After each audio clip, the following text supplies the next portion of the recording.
நல்லவை கேட்போம் நமது சேனலில் இன்றைய தினம் யாகமே சிறந்த தர்மம் என்பதை கேட்கப் போகிறோம். இதில் ஒரு பகுதியாக நேற்றைய தினம் பிராமணியம் மிகவும் துர்லபம் என்பதை கேட்டோம். பிராமணியம் அப்படிங்கிறது எதனால் வருது அப்படின்னு கேட்டால் பிரம்மத்தை பற்றி தெரிஞ்சுக்கிறதுனால வருது. அது மாதிரி அனுஷ்டானங்கள் வேணும். இந்த பிராமணியங்கிறது சத்திரியர்களுக்கும் வரலாம். நம்ம தான் விஸ்வாமித்திரரும் வீதகவ்யரும் சத்திரிய சரீரத்திலேயே பிராமணியத்தை சம்பாதிச்சுண்டா அப்படிங்கிறத பார்த்தோம். அப்படி இருக்கும்போது ஒரு பிராமணன் பிராமணியத்தோடு இருக்கணும் அப்படிங்கிறது தான் நேற்று தினம் பார்த்தோம். தர்மோ யஜ்ஞ கிரியாச்சைஷாம் நித்தியம் ந பிரதிஷித்தியதே. அக்னிஹோத்திரம் யஜ்ஞ யாகாதிகள் இதெல்லாம் பண்ணணும் அப்படின்னா சந்தியாவந்தனம் பண்ணணும். அந்த சந்தியாவந்தனம் பண்ணணும் எந்த காரணத்தை கொண்டு அதை நிறுத்தக்கூடாது.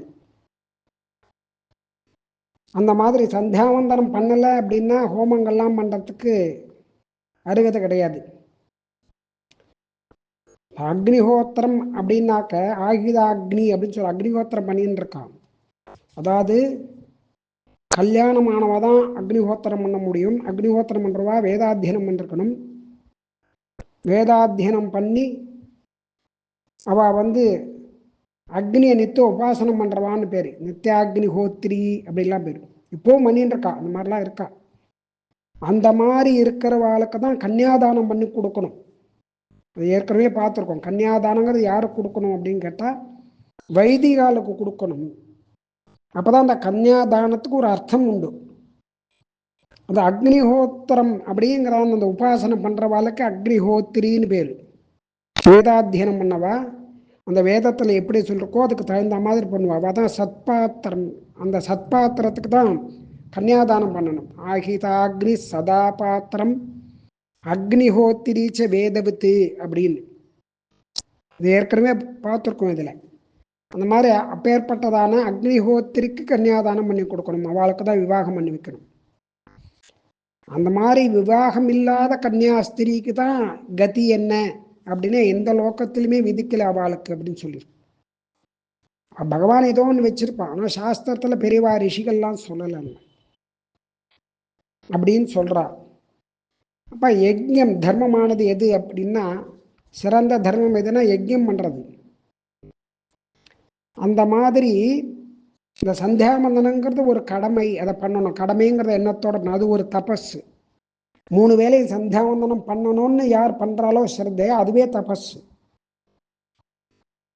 இப்படி இந்த யாகம் பண்ணணும் அப்படிங்கும்போது ஒரு 3 பேர் சகோதரால் அவ என்ன பண்றா, காட்டு வழியா போயின்னு இருக்கா. அவளுக்கு 3 பேருக்கு யாகம் பண்ணணும் அப்படிங்கிறதான ஒரு உத்தேசத்தோட போயின்னு இருக்காவா. அப்படி போகும்போது முதல் 2 பேர் அண்ணா தம்பிகள்ல முதல் 2 பேர் என்ன பண்ணா, ஒரு ஆசையினால இந்த காட்டு வழியா போகும்போது அவளுக்கு ஏதோ ஆசை தோணி இருக்கு. இந்த யாகமெல்லாம் வேண்டாம், வேற மாதிரி சுகத்தை அனுபவிக்கணும், நன்னா இருக்கணும், வாழணும் அப்படின்னு அவளுக்கு கொடுத்து. அதனால ஒரு காமத்தினாலோ ஒரு ஞானத்தினாலோ அவள் என்ன பண்றா, நம்மளை தவிர வேற யாரும் இது கிடையாது, நாம தான் எல்லாத்துலையும் சிறந்தவா அப்படிங்கிறதான எண்ணம் வந்துருத்தவா 2 பேருக்கும்.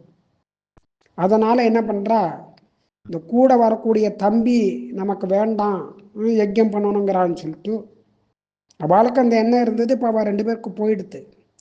உடனே என்னன்னா அந்த தம்பியை ஒரு கணத்துல தள்ளி விட்டுட்டு அவள் 2 பேரும் போயிடுறா. இது சமதமாதி குணங்கள்னு பேர். இந்த சமதமாதி குணங்களை வெல்லணும், அதுலேருந்து மீண்டு வரணும். அதுக்கு அந்தரிந்திரியம் பகிரிந்திரியம்னு பேர்.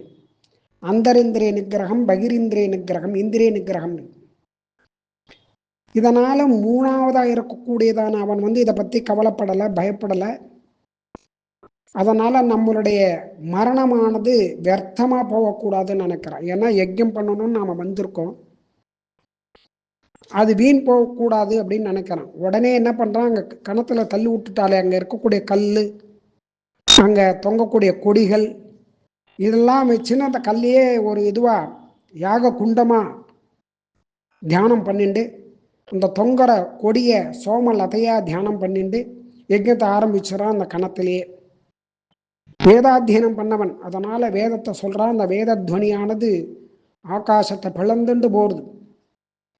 அப்படி ஆகாசத்தில் இருக்கக்கூடியதான அந்தரிக்ஷ லோகத்தில் இருக்கக்கூடியதான தேவர்கள் அவெல்லாம் என்ன பண்ணுறா, அந்த யாகத்வனி வேதத்வனி யாகத்துக்காக சொல்லக்கூடியதான வேதத்வனி அது காதலை விழுந்த உடனேவா அவெல்லாம் என்ன பண்ணுறா, ஓஹோ நம்ம ஹவிர்பாகம் ஸ்வீகரிச்சுக்கணும், அதுக்கு வந்துடுத்து யஜ்யம் பண்ணிட்டுருக்கா யாரோ அப்படின்னு வரா. இப்படி அவபிரத ஸ்நானம், அவன் அங்கேயே இப்படி மனசுனாலே ஒரு யாகத்தை பண்ணி அதை பூர்த்தி பண்ணி அவபிரத ஸ்நானமும் பண்ணிட்டான். இப்படி தபஸ்னால அடைய முடியாதது எதுவுமே இல்லை அப்படிங்கிறார். எதை நாம் எந்த நல்ல காரியத்தை பண்ணுறோமோ நினைக்கிறோமோ அதுதான் தபஸ். நான் பிராப்பியம் தபச கிஞ்சித் திரைலோக்கியேபி பரந்தப. அடைய முடியாதது இந்த 3 லோகத்தில் எதுவுமே கிடையாது தபஸ்னால அப்படிங்கிறது சாஸ்திரம். காலம் ஒரு காரணம். காலம் என்ன காரணம்? காலத்துக்கு ராஜா காரணமா, ராஜாக்கு காலம் காரணமான்னு கேட்குற. காலேவா காரணம் ராஜ்ஞா ராஜாவா கால காரணம் இது ஏதே சம்சயோ மா பூத் ராஜா காலஸ்ய காரணம். காலம்தான் அரசனுக்கு காரணமா இல்லை ராஜாவுக்கு, ராஜா காலத்துக்கு காரணமானு கேட்டால் அந்த மாதிரி சந்தேகமெல்லாம் வேண்டாம். ராஜாதான் காலத்துக்கு காரணங்கிறார். ருக்மாங்கதன், அம்பரீஷன் இவெல்லாம் எடுத்துக்காட்டு. ராஜா எந்த இடத்துல ஆஸ்திரியர்களோடு சேர்ந்துண்டு ஒரு ஆயுதாக்னி உண்டு பண்ணி அந்த இடத்துல அக்னிஹோத்திரிகள்லாம் இருக்காளோ, யஜ்ஞ ஆகாதிகள்லாம் பண்ணிட்டு இருக்காளோ அந்த இடத்துல பயமே கிடையாது. எதை பற்றி கவலைப்பட வேண்டாங்கிற. அங்கே எல்லாமே சுபிக்ஷமாக இருக்கும். யஜ்ஞயாகம் எங்கே பண்ணிட்டு இருக்காளோ அந்த இடத்துல சுபிக்ஷமாக இருக்கும் எப்போதுமே அப்படிங்கிற. அந்த மாதிரி தபஸ் தானே தபசி சௌரியேவா எஸ்யன பிரதிதம் யசா. சாஸ்திரங்கள் சொல்லிகிட்டே போகிறது. அதாவது என்னுடைய மகன் ரொம்ப சூரன் அப்படிங்கிறார். எதில் சூரன் அப்படின்னு கேட்டால் தபஸ் பண்ணுறதுல சூரன், வித்தியில் யசஸ் புகழ் அதை அடையறதுல சூரன், யஜ்ஞத்திலையும் பெருமை உள்ளவன், பிராமணத்தில் பெருமை உள்ளவன். அதாவது இப்படி சொல்கிறா, தன்னுடைய மகனை பெத்தவா அப்படி சந்தோஷமாக சொல்கிறா, புகழ்ந்து பேசுகிறா. அப்படின்னா யஜ்யம் பண்ணிட்டு இருக்கான் என் பிள்ளை, அக்னிஹோத்திரம் பண்ணிட்டு இருக்கான், பிராமணனாக இருக்கான், இப்படிலாம் சொல்லியிருக்கான். அந்த பிராமணாளுடைய பெருமையும் யஜ்ஞத்துடைய பெருமையும் சொல்கிறது சாஸ்திரமானது மேலே மேலே சொல்லிகிட்டே இருக்கு. இப்படி இதெல்லாம் என்ன காரணம் அப்படின்னு கேட்டால் அந்த யஜ்ஞமானது அவ்வளவு நல்லதை பண்ணின்னு இருக்கு அப்படின்னு சொல்கிறது.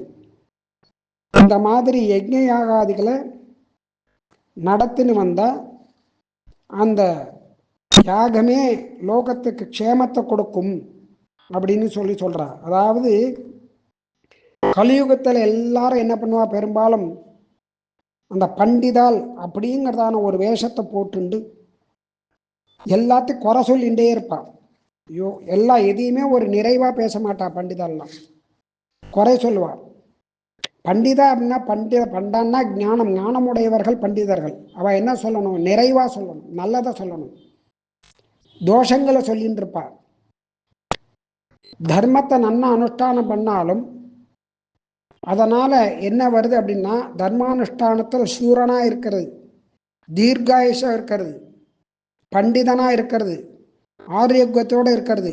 இப்படி இருக்கிறவன் தான் பகவானுக்கு பிரீத்தி உள்ளவனாகானான். ஏச்ச தீர்காயுஷூராக பண்டிதா போகினஸ்ததா நீரோகா ரூபசம்பன்னாக தை தர்ம சுகிருத புரா. இப்படி பகவான் சந்தோஷப்படுறான், அவனுக்கு பிரீத்தியாக இருக்கான். நம்ம அப்படி அந்த அனுஷ்டானங்களை பண்ணாமல் பகவானை குறை சொல்லக்கூடாதுங்கிற. பகவானை குறை சொல்லக்கூடாது. பகவான் இப்படி பண்ணிட்டான் அப்படி பண்ணிட்டான்னு குறை சொல்லி பேசக்கூடாது. தேவதான்யபி பான்யைகி புருஷேன விசேஷதா அப்படின்னு தேவதைகளெல்லாம் பெருமைப்படுத்தி பேசணும். அந்த மாதிரி பண்ணினாதான் நமக்கு நல்லது. தோஷத்தை சொல்லிட்டு இருக்கக்கூடாது. தோஷத்துனா அந்த தோஷம் நமக்கு வரும் அப்படிங்கிறார். அதாவது ஒரு வருத்தம் ஏற்படும். ச ததாத்மாபராதேன சம்பிராப்தோ வியசனம் மகதே சேந்திரான் கர்கயதே தேவாதி நாத்மானஞ்ச கதஞ்சன. அந்த வியசனம் அப்படிங்கிறது ஒரு வருத்தம் ஏற்படுறது எதுன்னா அசுபமான ஒரு கர்மானால தான் ஏற்படுறது அது. அதனால கர்மாக்களை ஸ்ரத்தையோட பண்ணணும். யஜ்ஞ யாகாதிகளை தர்மங்களை அனுஷ்டிக்கணும். அதனால தர்மங்கள்லேயே யாகம் அக்னிஹோத்ராதி ஹோமங்கள் இதுதான் சிறந்தது அப்படின்னு சாஸ்திரங்கள்லாம் சொல்றது. மற்றவே நாளை கேட்கலாம்.